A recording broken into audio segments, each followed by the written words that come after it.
So now we continue with beginner series 102, understanding CFDs. So what are CFDs? Contracts for difference. So contract for difference. What is the purpose of this asset? It's mainly speculative. For difference, you earn the difference between the buy and the sell price. So you buy a contract, you sell a contract, and you earn or lose the difference.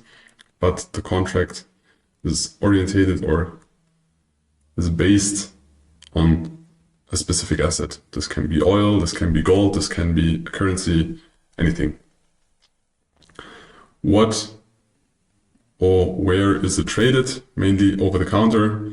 So there is a decentralized network of brokers, banks, and liquidity providers. So when you trade CFDs through your Forex broker, most likely you have your broker, but the CFD is not created by your broker. Your broker has different liquidity providers in the background.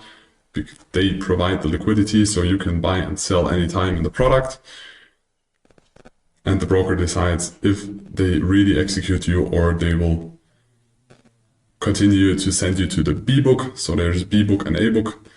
And B book is you buy, I sell, we get matched. And the broker just executes nothing because they think that you as well as me will lose money. If we lose money, the broker earns money. When the broker decides to execute us on a real exchange, so really, for example, you buy euro dollar and I sell euro dollar, when we have the same amount, the broker can do nothing because one of us will lose money, one of us will earn money, but most likely we don't have the exact same amount we buy and sell, and then the broker can decide if he's gonna hedge this on the real market or not. If he's not hedging it and or in the sum, we lose more money, then the broker earns money. If we make money, then the broker, of course, loses money. But the structure behind CFDs is you have brokers, different brokers, and then you have most of the times liquidity providers in the background, and they are mainly kind of decentralized. I mean, each company, liquidity provider or broker is most of the time centralized,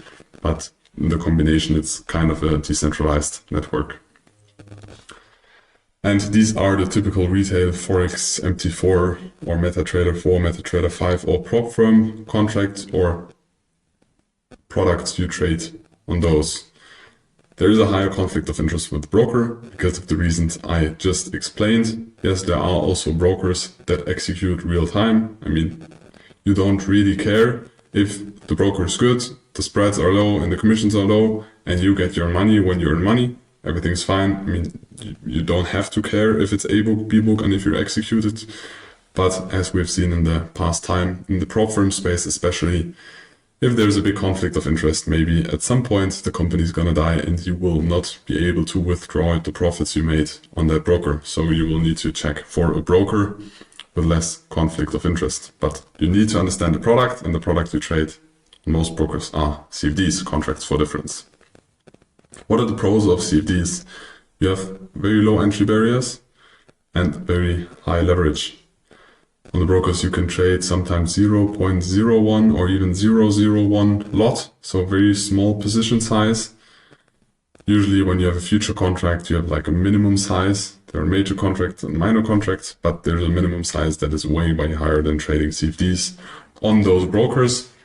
And you have very low margins, so you can start trading with like $10 in the account, and then you're able to trade with most assets or other products you're going to trade. This is not possible, but it is a pro of the asset. So if you want to have very small accounts, the entry barrier is very low. You have very low spreads with a good broker. There are brokers that offer very low spreads, even sometimes lower spreads than you would have in an official future contracts, for example, or future markets, but depends on the broker and also depends on how your broker acts, because sometimes they tell you, okay, the average spread on the platform is XYZ, and then you need to double check, is this really the spread or is the spread sometimes widening when you open a position? CFDs are very user-friendly, so you have an ecosystem. There are very easy to use platforms like MetaTrader, also TradingView, and it's very easy to buy or trade because you can just click buy and sell. When you trade futures or especially options, it's way more complex, and you need to know more for this than trading CFDs. And in CFDs, you have the ability to hedge in the same contract. What does this mean? We'll go deeper into that when we explain futures, but we explain it now shortly here. In a CFD, you can buy, for example, I'm trading gold, and then I buy one lot of gold. And then gold rises, and then I don't want to close my position, but I think gold's gonna correct a little bit or reverse. And then I can sell one lot gold. And then I have two open positions, and then I just have the gold market. There's like whatever the gold market's called, XAU. There are different types how the CFD is named. The underlying asset is gold. I'm trading gold market. I buy one lot. Don't want to close the position. I want to hedge myself. So I sell one lot. Or I can even sell two lots, and then I have like two open positions. One position is long, one position is short, and I can have this at the same time in the same market. When you trade futures, for example, it's not possible. When I buy one contract, and then I want to hedge myself, and I sell one contract, then my contract that is long is sold, and there's not a possibility to have in the same contract, one contract long, one contract short. Impossible there, but with CFDs you can do this. And you have micro lots, as I said at the beginning. So you have very, very fractional, very small shares or contracts you can choose. And that can be very good and useful for risk management, because if you want to do risk management in other asset classes, you need more capital and you have less flexibility. What are the negative sides of CFDs? They are mainly unregulated, or they are regulated in Cyprus or the Bahamas or any other tax-free countries, so there's way less regulation than in other assets. It's very untransparent, so there is no real volume data. You don't get real volume data like on a centralized stock exchange. When a stock is traded on a stock exchange, then you know how much volume is traded on that stock exchange. With CFDs, that's way more untransparent. So you don't have a real volume data. The volume is mainly based on ticks. So how often did the price on that day change the price? So when there was a price change, it's one tick. But even there's no change in price, there can also be traded several contracts. We will go through market mechanics in series 200 and deeper into that, but you don't have real volume data with CFDs. And there is a possibility of high spreads or overnight swaps. So swaps are like the interest difference between two currencies. One currency has a higher interest rate, the other currency has a lower interest rate. So you will need to pay an interest difference, or you get an interest difference depending on what asset or what currency pair you are long or short. So you need to pay or get swap, but most of the times you need to pay swap, and you have the possibility of high spreads. For example, that the spreads are just way higher than you would have it in future markets or other markets or regulated centralized stock exchanges where you trade. And even a lot of brokers just raises spreads and you don't even know. So there is a spread of 1 pip the whole time. And then when you buy or sell market, exactly in that second, the spread rises. So the broker earns more money. And you have higher chances of requoting, spread widening, the things I just explained, and requoting, that you don't get executed to the price where you are executed because the liquidity provider says there was no liquidity, so you got a worse execution price. This happens also a lot of times and most people don't notice. Those are the costs. And what order types you have in CFDs? You have buy market, so you buy at the best price that is possible there, but this is decided by either the broker or the liquidity provider behind the broker. What is the best price now you can buy to? It's also called the ask.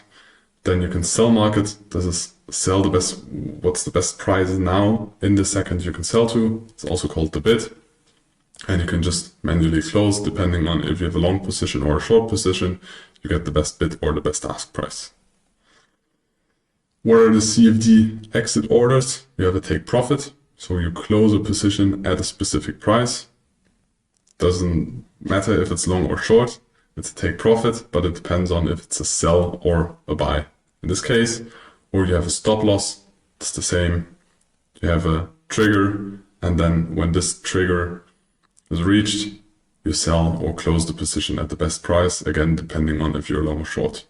But you just sell the contract or buy one contract. You just close your contract for difference. There are the option to have a trading stop loss or a stop loss that is trailed to the profit or of your position, or that at some specific point the stop loss is, for example, moved to break even. Those are all public practices. Now we visualize those orders a little bit, CFD pending orders. So you have a limit order. You have a stop order. So a limit order is, we have a price point X and then price goes down. So we implemented a limit here or created an order with a limit price here. When the price gets there, we buy. In this case, we sell in this case. Or a stop order is, we are below a specific price level, and when this price level is reached, then we buy. So this is like, our price is not reached yet, but in the case of a buy, the price is above our price we want to buy.